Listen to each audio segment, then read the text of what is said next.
పసిడి ప్రియులకు good news. గత 15 రోజులుగా తగ్గుతూనే ఉన్న బంగారం ధరలు మళ్లీ పతనమయ్యాయి. బంగారం కొనాలి అనుకునే వారికి ఇది మంచి టైంగా చెప్పొచ్చు. ఈ సందర్భంగా ఆగస్టు 21న దేశీయ అంతర్జాతీయ బులియన్ మార్కెట్లలో బంగారం వెండి ధరలు ఎలా ఉన్నాయో ఇప్పుడు చూద్దాం. ఇంటర్నేషనల్ మార్కెట్లో బంగారం ధరలు భారీగా పెరిగాయి. యుఎస్ డాలర్ మళ్లీ పెరిగి వారం గరిష్టాలకు చేరడంతో పసిడి డిమాండ్ తగ్గింది. అమెరికా అధ్యక్షుడు ట్రంప్, యుఎస్ ఫెడ్ గవర్నర్స్లో ఒకరిపై ఫ్రాడ్ ఆరోపణలు చేయడంతో గోల్డ్ రేట్లు పెరిగినట్లు చెబుతున్నారు. దేశీయంగా హైదరాబాద్లో 22 క్యారెట్ల గోల్డ్ 500 రూపాయలు తగ్గింది. దీంతో తులం 91,800కు చేరింది. 24 క్యారెట్ల బంగారం 600 రూపాయలు తగ్గి 10 గ్రాములకు 1,150,000కి చేరింది. గత 15 రోజుల్లో బంగారం దాదాపు 2,500కు పైగా దిగొచ్చింది. బంగారం ధరల బాటలోనే వెండి రేట్లు కూడా తగ్గాయి.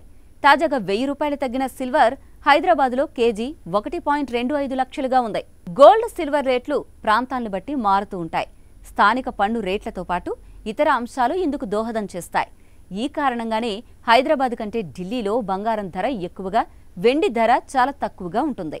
పేదవాడి పక్షాన నిలబడతాం, ప్రజా గొంతుకై నినదిస్తాం. వాయిస్ ఆఫ్ వాయిస్లెస్, తెలుగువారి మనస్సాక్షి, సాక్షి టీవీ. సాక్షి టీవీ ప్రసారాల కోసం మీ స్థానిక కేబుల్ ఆపరేటర్ను వెంటనే సంప్రదించండి.